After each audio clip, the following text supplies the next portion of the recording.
Sir, I salute you all.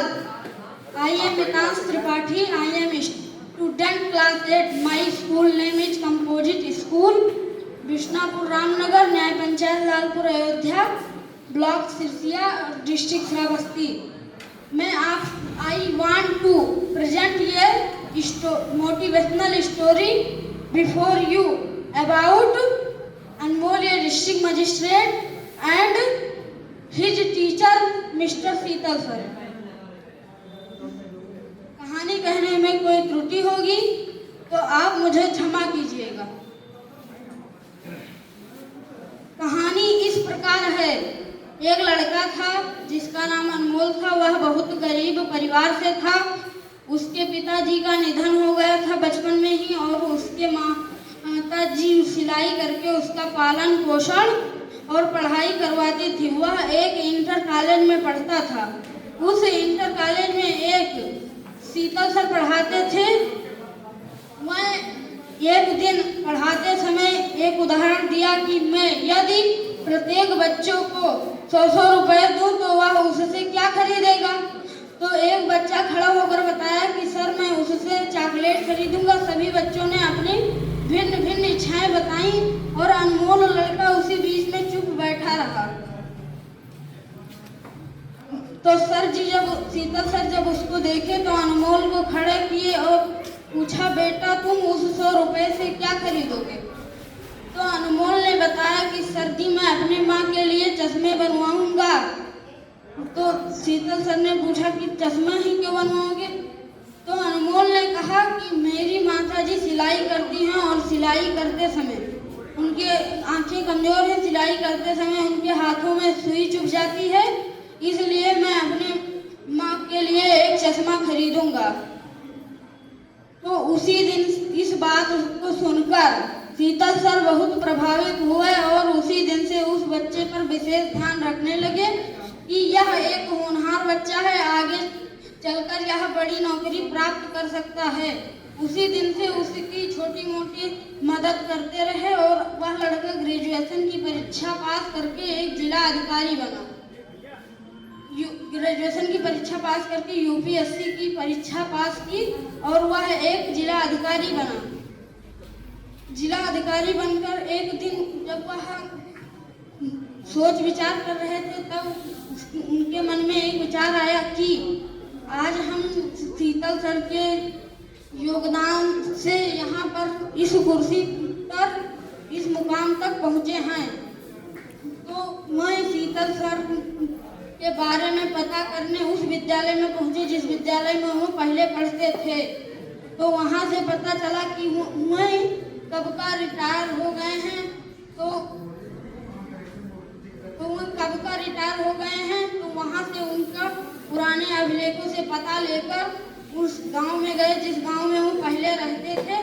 तो गांव में जब पहुँचे तो उनके घर की ओर गए तो वहाँ गांव वालों से पता चला कि वह अपनी पूरी प्रॉपर्टी यहाँ से बेचकर शहर में शिफ्ट हो गए हैं।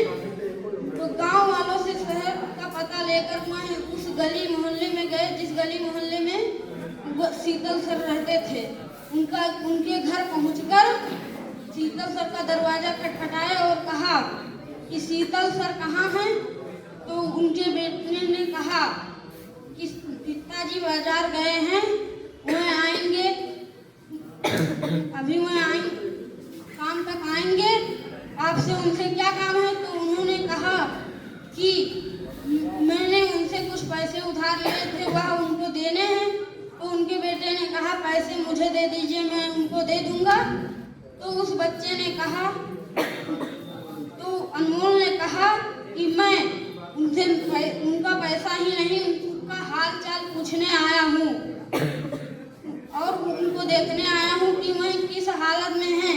उनका बेटा ऐसे बहाने बनाता रहा कि पिताजी बाजार गए हैं, पिताजी कहीं गए।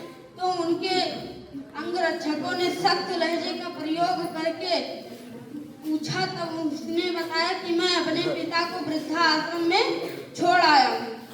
तो वहाँ उस वृद्धाश्रम का पता लेकर उस वृद्धाश्रम में गए और कार्यालय में पहुँचे। तब उनका शीतल सर का नाम पूछा कि यह इस नाम का व्यक्ति आपके इस वृद्धा दूसरे मंजिल पर कमरा नंबर 32 में ये व्यक्ति हैं।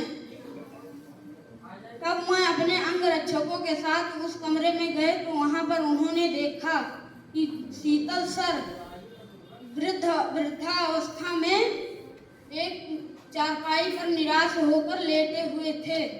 अनमोल ने वहां पहुंचकर उनका पैर छुआ और पूछा, गुरुजी आप किस हालत में यहाँ हैं?